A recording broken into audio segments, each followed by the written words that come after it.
Hi class, Mrs. Calvi here.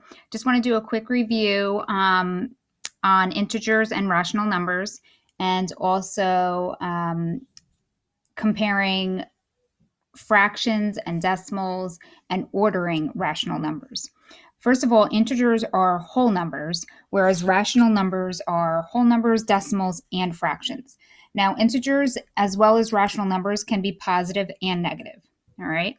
So the difference, integers are only whole numbers, and rational numbers include everything else as well, such as decimals and fractions. Okay. So this is something that you should write in the notes section of your notebook for Module 1, just so you have the notes handy if you need them. All right, so let's just go through a couple of examples. I just want to review comparing fractions very quickly.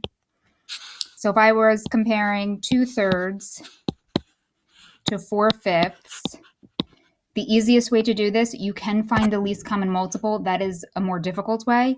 I would just cross multiply. So 3 times 4. 3 times 4 gives me 12, and 5 times 2 gives me 10. And being that 10 is less than 12, that means 2/3 is less than 4/5. Okay, so cross multiplying is the easiest way to compare fractions. Now let's say we are comparing decimals. So let's say we were comparing 2.15 to 2.5. Okay, so I have a whole number 2 on the left side, a whole number 2 on the right side. Can't tell yet. I have 1/10, 5/10. Well, 1/10 is less than 5/10, so I don't even need to look at my hundredths place here. So I know that 2.15 is going to be less than 2.5, or 2 15/100ths is less than 2 5/10. Okay, so now let's take a look at if we were working with positives and negatives.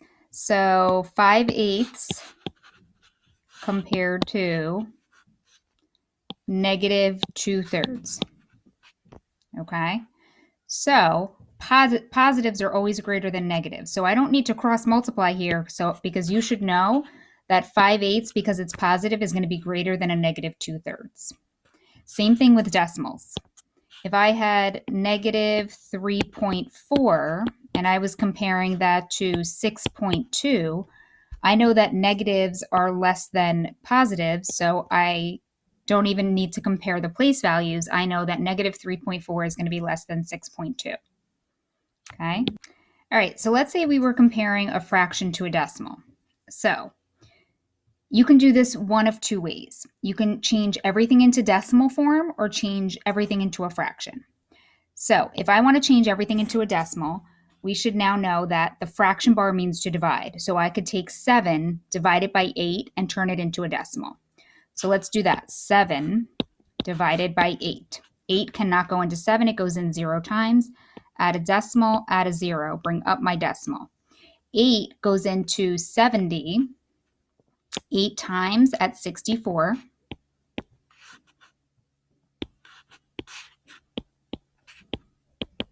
I'm left with a 6. I'm going to go out at least 2 decimal places because this number is out to the hundredths place. So I want this number out to the hundredths place. Technically, I can figure it out because I see that this is 6/10 and this is 8/10, but I'm still going to go out to the hundredths place. So I'm going to bring down that 0. 8 goes into 60 7 times at 56.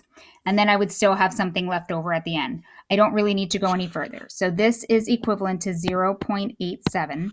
And looking at the decimals, I know that 8/10 is greater than 6/10. So that means 7/8 is greater than 65/100ths. So if you want to change everything into decimals, you can do that. The other thing is you can change these into fractions, but then you can cross multiply or find a common denominator.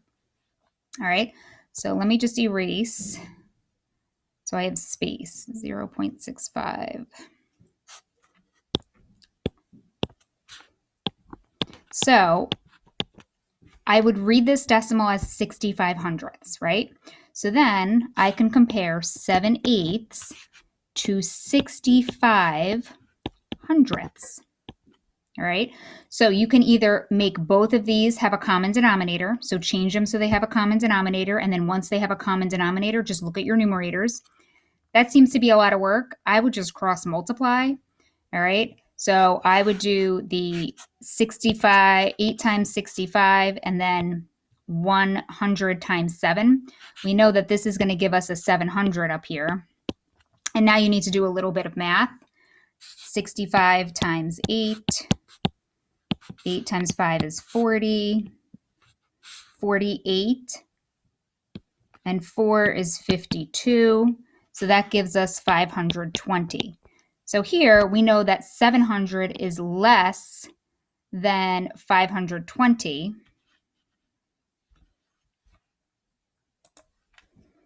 I just said 700 is less than 520. I'm not even paying attention to what I'm saying. Obviously, that is not true. 700 is greater than 520. Whoop. So then that means 7/8 is greater than 65 hundredths.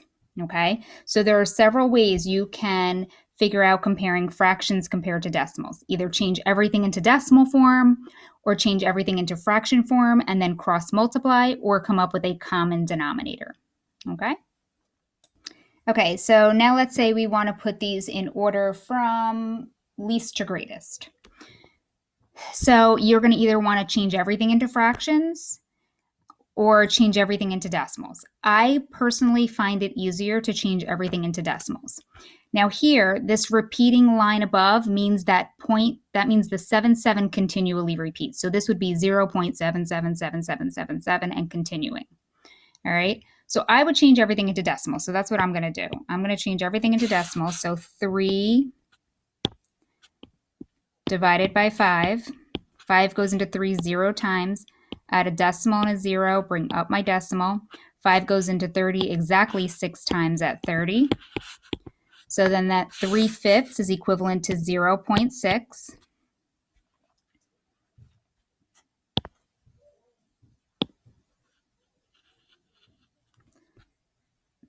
And the other one is the mixed number. So if you remember from elementary school, you could do this two ways. You can change this into an improper fraction. 5 times 1 is 5 plus 1 is 6 over 5, and then just divide. Or you can just divide the 1 over the 5, but then you have to remember the whole number. And one common mistake is most students forget the whole number. So I would change it into an improper fraction and then divide. So 5 times 1 is 5 plus 1 is 6. So 6/5. So 6 divided by 5. 5 goes into 6 once. I'm left with 1. Add a decimal and a 0. Bring up my decimal. Bring down my 0. 5 goes into 10 2 times. And I'm left with 0 now.